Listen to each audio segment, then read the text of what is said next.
Hello दोस्तों, स्वागत है आप सभी के एडीएस क्लासेस में।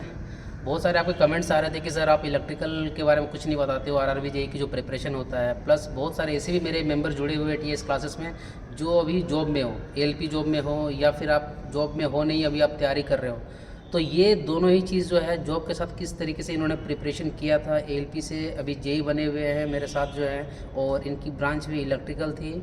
और बहुत सारों को लगता है कि भाई यार हिंदी मीडियम का कुछ नहीं हो सकता है, तो मेरे साथ जो बैठे हुए भाई वो भी प्योर हिंदी मीडियम से है। तो पूरी स्ट्रेटेजी इनका हम लोग जानने वाले हैं कि किस तरीके से इन्होंने अपना जो है टाइम का मैनेजमेंट जॉब के साथ किया था।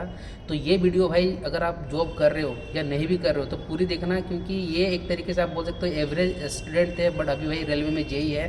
तो मैंने इनसे रिक्वेस्ट भी किया था भाई कि बहुत सारे ऐसे मेरे मेंबर्स जो कमेंट करते हैं इलेक्ट्रिकल से, मैं खुद मैकेनिकल से हूँ, तो इसके पहले भी मैंने इलेक्ट्रिकल का वीडियोज़ अपलोड किया था। लेकिन और भी लोग चाहते थे कि सर और भी एक्सपीरियंस जो है आपके दोस्त अगर होंगे तो उनका शेयर कीजिएगा। तो मैंने इनसे रिक्वेस्ट किया भाई कि एक आप मेरे साथ एक जो है जो आपकी जेन्युइन चीज़, आपकी जो प्रिपरेशन की जर्नी रही है उस चीज़ को शेयर कीजिए, ताकि बहुत लोगों को जो है बेनिफिट मिलने वाला हो। तो चलिए इनसे हम लोग बात करते हैं, इनके बारे में जानेंगे थोड़ा सा, और किस तरीके से इन्होंने अपना प्रिपरेशन स्टार्ट किया था। हम लोग यहाँ पे एएलपी थे ये ऑलरेडी, तो एएलपी के बारे में हम लोग बात नहीं करेंगे कि इन्होंने किस तरीके से एएलपी का जॉब क्लियर किया था। हम लोग बात करने वाले कि भाई ये आरआरबी जेईई का प्रिपरेशन किस तरीके से किए थे। चलिए भाई बताइएगा। आप सबसे पहली बात तो है रवि जी, आपका बहुत बहुत स्वागत है। और नमस्कार, मैं रवि कुमार, जय CNW। ऐसा है कि कई लोगों को क्या होता है कि वो सोचते हैं प्रिपरेशन किस हिसाब से किया जाए, कैसे स्ट्रेटजी बनाया जाए। तो आप अपना टाइम मैनेजमेंट सही से कीजिए, अच्छे बुक्स को चुनिए।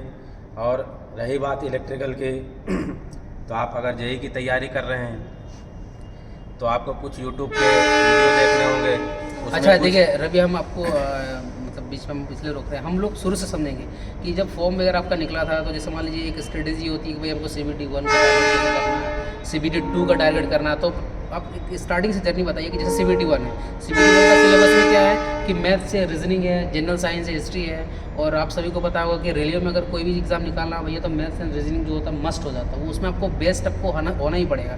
तो आप CBT 1 से लेके जो आपकी स्ट्रेटेजी थी ना कि किस तरीके से आपने CBT 1 क्लियर किया, प्लस उसमें आपके कितने नंबर आए थे, वो सारा चीज़ जर्नी एक बार आप बताइए स्टार्टिंग से CBT 1 से लेकर। देखिए CBT 1 की तैयारी के लिए वहाँ पे CBT 1 में 4 पोर्शन होते हैं। उसमें मैथ, रीजनिंग, जीके, साइंस ये होता है। तो आप जीके और साइंस के लिए स्पीडी से तैयारी कर सकते हैं, रेलवे का स्पीडी होता है, और लूसेंट की किताब पढ़ सकते हैं। उसके बाद मैथ आपको RS अग्रवाल से आप बना सकते हैं, RS अग्रवाल से प्रैक्टिस कर सकते हैं, या फिर अगर ट्रिक्स के लिए कुछ प्रैक्टिस करने हैं तो आप यूट्यूब पे वीडियो देख सकते हैं। वहाँ पे कोई भी यूट्यूब का चैनल पकड़िए, वहाँ से वीडियो देखिए और ट्रिक्स पकड़िए, और वहाँ से फिर RS अग्रवाल से या फिर आपका टेक्स्ट बुक ऐप पे वहाँ पे बहुत सारे क्वेश्चंस दिए हुए हैं, वहाँ पे टेस्ट सीरीज होता है, वहाँ से आप प्रैक्टिस कर सकते हैं। इसी तरह से आप रीजनिंग का भी प्रैक्टिस कर सकते हैं। ये CBT 1 की तैयारी के लिए। अच्छा ये अभी ये बताइए, जैसे मैथ्स और रीजनिंग का जो पोर्शन होता है, सबको पता है कि ऐसा तो नहीं है कि हर कोई शुरू से ही मास्टर होता है, उसको प्रैक्टिस करना पड़ता है।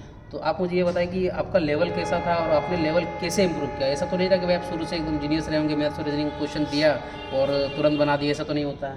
तो उसको किस तरीके से आपने इंप्रूव किया था, वो थोड़ा मैथ्स और रीजनिंग वाला पोर्शन अच्छे से इसलिए बताइए क्योंकि बहुत सारे कैंडिडेट उसी में फंसते हैं कि सर हमारा जो है एक्यूरेसी नहीं बन पाता है, स्पीड नहीं बन पाता है, क्वेश्चन कैसे लगाएं। तो वो वाला थोड़ा स्ट्रेटेजी बताइए आप। देखिए मैथ रीजनिंग ऐसा है कि उसमें आपके फुल नंबर आते हैं। मतलब आपको मैथ और रीजनिंग में एक भी क्वेश्चन छोड़ने नहीं है, क्योंकि वो होता है स्कोरिंग सब्जेक्ट। तो वो आपको अच्छे से प्रैक्टिस करना है। अब चूँकि मैं ALP के जॉब में था तो मेरा प्रैक्टिस बिल्कुल ही छूट चुका था, तो मैं बिल्कुल भी जीरो हो गया था।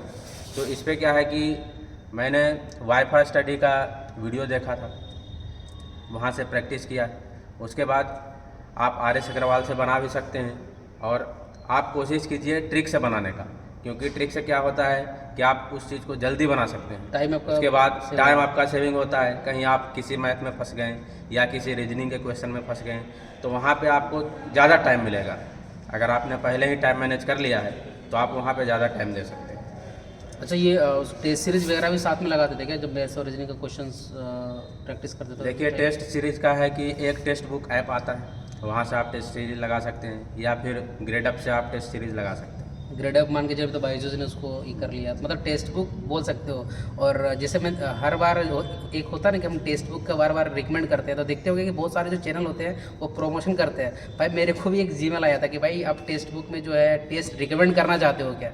भाई हम लोग तो बिना मतलब प्रमोशन के ही इसलिए बोलते हैं क्योंकि हम लोगों ने खुद उसको यूज़ किया हुआ है और उसका बेनिफिट हमें पता है। क्योंकि यार उसमें जिस तरीके से सॉल्यूशन दिए हुए रहते हैं, उसका जो एक्सप्लेनेशन रहता है, अगर उसको भी आप नोट करके मान लो टेक्निकल में कोई क्वेश्चन आपने लगाया गलती हो गया, उसमें इतने अच्छे एक्सप्लेनेशन दिए हुए रहते हैं कि वो आपको बहुत एक हेल्प करता है। ये जहाँ तक आपने बोला कि एक्सप्लेनेशन का, तो आप जितने भी टेस्ट सीरीज अगर लगाते हैं टेक्स्ट बुक में, तो वहाँ पे हर एक क्वेश्चन का एक्सप्लेनेशन दिया हुआ होता है। उससे आपको समझने में और आसानी होगी इसको कैसे बनाया जा सकता है। अच्छा, ये ड्यूटी के दौरान मैथ्स और रीजनिंग का प्रैक्टिस हो पाता था? क्योंकि हमें पता है कि एएलपी की जॉब है, तो भाई आपको अभी जिस तरीके से टाइम चल रहा है कि भाई इंस्पेक्शन बहुत ज़्यादा होता है, तो उस टाइम कहीं प्रैक्टिस कर पाते थे लोगों को में?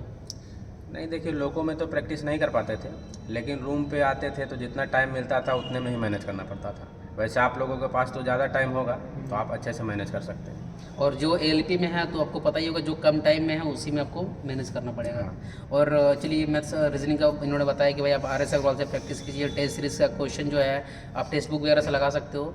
और साइंस वाला पोर्शन का क्या कहना है कि जैसे साइंस में भी जो है फिजिक्स केमिस्ट्री का वेटेज अच्छा खासा रहता है, चाहे CBT 1 हो चाहे देखिए CBT 2 आपको हो। फिजिक्स और केमिस्ट्री पे ज़्यादा ध्यान देना होगा, क्योंकि बायोलॉजी बहुत कम ही पूछा जाता है, फिजिक्स केमिस्ट्री ही होता है। तो उसके लिए भी आप लूसेंट का ऑब्जेक्टिव का बुक होता है, या फिर अभी तो बहुत सारे ऐप भी आ गए हैं जिसमें बहुत सारे क्वेश्चन दिए हुए रहते हैं, चैप्टर वाइज दिए हुए रहते हैं, वो आप प्रैक्टिस कर सकते हैं। चलिए, और इसका क्या कहना है जीएस का, जनरल स्टडीज़? जनरल स्टडीज़ देखिए जिनका वीक पोर्शन है, क्योंकि टेक्निकल का स्टूडेंट का जीएस वीक ही होता है, तो फिर भी आप थोड़ा बहुत अगर प्रैक्टिस करना है तो आप लूसेंट की किताब से ही प्रैक्टिस कर सकते हैं। और उसका क्वेश्चंस जो है जो जनरली पूछे जाते हैं वो आप स्पीडी से पढ़ सकते हैं। मतलब देखो, अगर आप प्रिपरेशन कर रहे हो तो यार आपको समझो कि यार किस जोन में जो है नंबर से आपका सिलेक्शन हो सकता है। मैथ रीजनिंग कंपलसरी है, स्कोरिंग है, मैथ रीजनिंग में एक भी क्वेश्चन छोड़ने नहीं, मतलब आपको 100% उसमें देना पड़ेगा। 100% उसमें नंबर लाना। उसका जैसे यहाँ जनरल साइंस का जो पोर्शन आपका फिजिक्स एंड केमिस्ट्री होता है उसमें भी आपको अच्छा करना पड़ेगा। बाकी जो जीएस रहा, जो करंट अफेयर्स रहा, देखो यार ये किसी का हाथ में नहीं रहता। ऐसा नहीं कि आपने अगर पूरा PhD कर लिया जीएस में तो आप अच्छे नंबर ले आओगे, ये कुछ फिक्स नहीं है। तो देखो जिसमें ज़्यादा नंबर आप ला सकते हो पहले उस पर टारगेट करो। क्या बोल रहा हूँ, सही बोल रहा हूँ? देखिए जीएस और जीके जो है वो लगभग सभी का सेम ही होता है, किसी से कुछ छूटता है कुछ छूटता है, लेकिन लगभग सेम ही नंबर सभी लाते हैं। लेकिन मैथ और रीजनिंग में क्या है कि कुछ क्वेश्चन में कुछ लोग फंस जाते हैं और कुछ लोग नहीं फंसते हैं। अच्छा। तो जो नहीं फंसते हैं वो निकल जाते हैं। अच्छा रवि, ये बताइएगा प्रिपरेशन जर्नी का टाइम कभी ऐसा लगता है कि मेरा नहीं होगा, या कुछ अंदर से कभी फील आता है? देखिए ये फीलिंग क्यों आता है, कुछ लोगों का लैंग्वेज प्रॉब्लम होता है कि मैं हिंदी से हूँ, वो इंग्लिश से है और सारी किताबें जो है इंग्लिश में है, तो कैसे हो पाएगा। या फिर कुछ लोगों का होता है कि वो बीटेक है, मेरा जो कंपटीशन है वो बीटेक एमटेक वालों से है, मैं डिप्लोमा कर रखा हूँ, तो ऐसा कुछ नहीं है। आपका तो डिप्लोमा है? मेरा डिप्लोमा है। और मेरे बहुत सारे सेकेंड मेंबर जो है डिप्लोमा होल्डर है, तो थोड़ा वो चीज़ है जो उनका डर अंदर में रहता है कि नहीं बीटेक एमटेक का सिलेक्शन ज़्यादा होता है। देखिए वो आप अगर डिप्लोमा कर रखे हैं तो आपको बिल्कुल भी डरने की ज़रूरत नहीं है। बीटेक और एमटेक वाले आपसे कम जानते हैं। क्यों? क्योंकि यहाँ जो पूछा जाता है जेईई में, यहाँ बेसिक क्वेश्चन पूछे जाते हैं, और बीटेक एमटेक वाले जो है बेसिक क्वेश्चन पे प्रैक्टिस नहीं करते हैं, वो उसके एक्सप्लेनेशन पे प्रैक्टिस करते हैं। और वो थोड़ा सा फंसते हैं। न्यूमेरिकल अप्रोच होती है प्रॉब्लम सॉल्विंग, जैसे मान लो न्यूमेरिकल क्वेश्चंस बोलो गेट का वो एग्जाम देते तो भैया उनकी न्यूमेरिकल अप्रोच बहुत अच्छी होती है। बट बेसिक अगर आप प्रोडक्शन में घुस जाओगे और थ्योरेटिकल क्वेश्चन जब उनसे पूछने लगोगे, बोलोगे यार ये सब तो हम लोग पढ़ते ही नहीं, क्योंकि उनका वेटेज उतना रहता नहीं है थ्योरी का वहाँ पे। तो ये नहीं सोचना है कि भाई मेरे कि अगर आपके डिप्लोमा है तो सिलेक्शन का प्रोबेबिलिटी कम होती है, ऐसा बिल्कुल नहीं है भाई। आपको अपना जो पोर्शन है, सिलेबस है, उसके अकॉर्डिंग आपको तैयारी करना है। देखिए जहाँ तक मैंने देखा है डिप्लोमा वालों के ही सिलेक्शन ज़्यादा होते हैं, क्योंकि वो बेसिक क्वेश्चन पे प्रैक्टिस करते हैं। आप बेसिक क्वेश्चन पे प्रैक्टिस कीजिए, आप बीटेक वालों को हरा सकते हैं आसानी से। अच्छा, ये CBT 1 जैसे एग्जाम देने जाता है, तो एग्जाम देने के टाइम एक माइंड में बहुत सारा ईयर रहता है। जैसे आप तो मान लीजिए ALP जॉब में थे, ठीक है, तो चलिए जॉब में थे तो एक सिक्योरिटी रहती है कि भाई अपन जॉब में है, एग्जाम नहीं भी निकलेगा तो कोई टेंशन नहीं है, समझ। एक तो रहता है ना कि भाई आपकी लाइफ जो सेफ है। बट एग्जाम हॉल में जाने का टाइम जो मैनेजमेंट होता है, क्योंकि 1-1.5 घंटा का ही खेला है, आप कितना इंटेलिजेंट, इट डजेंट मैटर, आप एग्जाम हॉल में कितना अच्छा परफॉर्म करते हो ये ज़्यादा मैटर करता है। वो कैसा डर होता है? एग्जामिनेशन सेंटर पे जाने के बाद क्या होता है कि बहुत से लोग जो है एक दूसरे से बात करने लगते हैं, तो उस समय एक दूसरे से बात करने पे ये पता चलता है कि वो बीटेक है, वो 10 साल से तैयारी कर रहा है, सही बात है, या कुछ लोग जो है वहाँ जॉब कर रहे हैं। तो उसमें फिर माइंड सेटअप ये हो जाता है कि इनका सिलेक्शन हो जाएगा, मेरा सिलेक्शन नहीं हो पाएगा, तो उसमें फिर माइंड वॉश हो जाता है। तो वो चीज़ें नहीं मतलब सोचना। आपको जब एग्जाम हॉल में जाते हो तो दूसरों की शक्ल नहीं देखनी है, खुद पे ये विश्वास रखना कि आप जो इतने मेहनत किए हो रूम में बैठ के क्वेश्चन प्रैक्टिस किए हो, तो भाई खुद पे जब तक भरोसा नहीं होगा यार तो कोई भी एग्जाम निकालना इट इज़ इम्पॉसिबल है। तो वहाँ पे ये नहीं जाना है कि यार देखो बंदा चश्मा पहना है ना तो बहुत इंटेलिजेंट होगा, या कोई एमटेक वाला बंदा मिल गया वो बहुत इंटेलिजेंट होगा, तो ये सब सारी बातें नहीं करनी है, ठीक है। एग्जाम हॉल में जाओ और खुद का जो प्रिपरेशन आपने किया उस पर भरोसा होना चाहिए। जैसे CBT 1 में आपके कितने नंबर थे? CBT 1 में मेरे रॉ मार्क्स 78 थे बहुत अच्छी बात और है। 81 नॉर्मलाइजेशन मार्क्स। मतलब CBT 1 का नंबर का भी RRB JEE में बहुत वैल्यू है, क्योंकि आप जब किसी भी बोर्ड से फॉर्म भरोगे तो उसमें बहुत सारे पोस्ट होती है, और हर एक पोस्ट की जब आप CBT 1 में जो नंबर लाते हो उसके हिसाब से आपका CBT 2 में कट ऑफ जाता है। कि अगर आपने जैसे इन्होंने 81 लाया होगा, लेट अस सपोज कि 5 पोस्ट इनकी बोर्ड में रही होगी, तो ये अगर नंबर 81 लाए होंगे और सभी की कट ऑफ अगर 81 से कम रहा होगा तभी ये CBT 2 में सारे पोस्ट के लिए एलिजिबल है। अगर इनका नंबर कम रहेगा, हो सकता है 5 में से 3 ही पोस्ट के लिए एलिजिबल होते, तो भाई वो CBT 2 में ओनली 3 पोस्ट के लिए फाइट करते हैं। इसलिए CBT 1 का जो नंबर होता है बहुत इंपॉर्टेंट हो जाता है। वो ओनली क्वालिफाइंग नहीं है, आपको ये बताता है कि आप CBT 2 में कितने पोस्ट के वहाँ लिए। से आपका पोस्ट सिलेक्शन भी हो जाता है। हाँ। जैसे अगर आप नहीं क्वालिफाई कर पाए तो आगे CBT 2 भी नहीं- उस एग्ज़ाम के लिए आप नहीं रहे। मतलब हाँ सही बात है, मतलब वो पोस्ट तो एकदम मिलना ही नहीं है। जिस पोस्ट के लिए आप क्वालिफाई करोगे वही पोस्ट आपको सिर्फ CBT 2 में मिलेगा। चलिए ये तो चलिए CBT 1 के एक बहुत अच्छी आपने बताया कि कैसे क्या करना है। अब टेक्निकल वाला पोर्शन की बात करते हैं। जैसे इलेक्ट्रिकल आपका ब्रांच है, डिप्लोमा आपने किया हुआ है, तो उसमें किस तरीके से क्वेश्चन आपने प्रैक्टिस किया था, और क्या आपने थ्योरी वाला जो पोर्शन होता है, क्योंकि जॉब के साथ थे तो जो बंदे अभी घर पे बैठ के विदाउट जॉब में तैयारी कर रहे हैं उनके पास तो अच्छी खासी टाइम है। जो जॉब में है उनको पता है कि किस तरीके से मैनेजमेंट आपका ड्यूटी का, अगर आपको बताइए कि भाई कोई फिक्स नहीं है, कभी भी ड्यूटी लग सकती है, तो वो वाला अपना थोड़ा स्ट्रेटेजी बताइए CBT 2 वाले का। देखिए ब्रांच पेपर का ऐसा है कि चाहे आपका कोई भी ब्रांच हो तो आप बेसिक्स क्वेश्चन का प्रैक्टिस कीजिए। जैसे आपके आसपास जो टूल्स हैं, जैसे आप इलेक्ट्रिकल ब्रांच से हैं तो इलेक्ट्रिकल का टूल्स देखिए, आप जो यूज कर रहे हैं वही सब चीज़ें पूछी जाती है। जैसे आपका इलेक्ट्रिकल मशीन हो गया, आपका बेसिक इलेक्ट्रिकल हो गया, बेसिक इलेक्ट्रॉनिक्स हो गया, ये तीनों पोर्शन जो है आपका बहुत ही ज़्यादा मजबूत होना चाहिए। क्वेश्चंस इसी से पूछे जाते हैं मोस्टली। तो इसको और मजबूत कैसे करें इसको? इस पे आपको पहले तो आपको थ्योरी पढ़ना होगा, टेक्स्ट बुक उठाइए या फिर एक JB गुप्ता का बुक होता है, JB गुप्ता का बुक उठाइए, वहाँ से उसमें थ्योरी पोर्शन भी दिया हुआ है और उसमें ऑब्जेक्टिव क्वेश्चंस जो है वो चैप्टर वाइज दिए हुए हैं। और जैसे ही मतलब जिस टाइप से उसमें थ्योरी दिया हुआ है सेम उसी हिसाब से उसमें क्वेश्चंस भी दिए हुए हैं, वहाँ से आप प्रैक्टिस कर सकते हैं। अगर JB गुप्ता का आपका पुराना बुक अगर मिलता है, नया वाले में तो बहुत सारे गेट के क्वेश्चन, UPSC के क्वेश्चन डाले हुए हैं, लेकिन अगर पुराना बुक मिलता है तो बहुत ही अच्छा है। RK राजपूत का बुक वो भी अच्छा है। फिर आपका ये आपका यूथ पब्लिकेशन का एक ऑब्जेक्टिव बुक आता है, 2 पोर्शन में वो है, उसमें लगभग 8,500 आपकी स्ट्रेटेजी क्वेश्चन क्या है। रहती थी? जैसे वो कि है। इलेक्ट्रिकल में इतने सारे सब्जेक्ट है सिलेबस में, तो आपने क्या सोचा कि भाई हमको किस सब्जेक्ट से स्टार्ट करना चाहिए? एक तो माइंड में कुछ एक अपना स्ट्रेटेजी तो रहा होगा ना कि भाई किसका वेटेज कितना है, तो हमको किस सब्जेक्ट को पहले लेके चलना चाहिए? सबसे पहले तो आपको बेसिक इलेक्ट्रिकल जानना होगा, उसके DC पोर्शन, AC पोर्शन ये पूरे आपको ख़त्म कर लेने हैं अच्छे से। सारा का सारा क्वेश्चन लगभग इसी से पूछा जाता है, क्योंकि इसी से ये बेसिक है, इसी से सारा चैप्टर फिर स्टार्ट होता है। जैसे इलेक्ट्रिकल मशीन हो गया, यूटिलाइजेशन का चैप्टर हो गया, वहाँ भी सारे मशीन ही होते हैं, इलेक्ट्रिकल मशीन ही वहाँ भी होते हैं। और चाहे लाइट हो गया, आपके आसपास जो लाइट्स लगे हुए हैं इनका आपको वर्किंग प्रिंसिपल जानना है। वर्किंग प्रिंसिपल के बाद फिर उनके यूजेज जानने हैं, वो कहाँ पे यूज होते हैं ये आपको जानने होंगे। फिर बेसिक इलेक्ट्रॉनिक्स के लिए भी आपको अच्छे प्रैक्टिस करने होंगे। चलिए ठीक है, ये मतलब एक है कि थ्योरी पोर्शन आपको अच्छा करना पड़ेगा, ठीक है।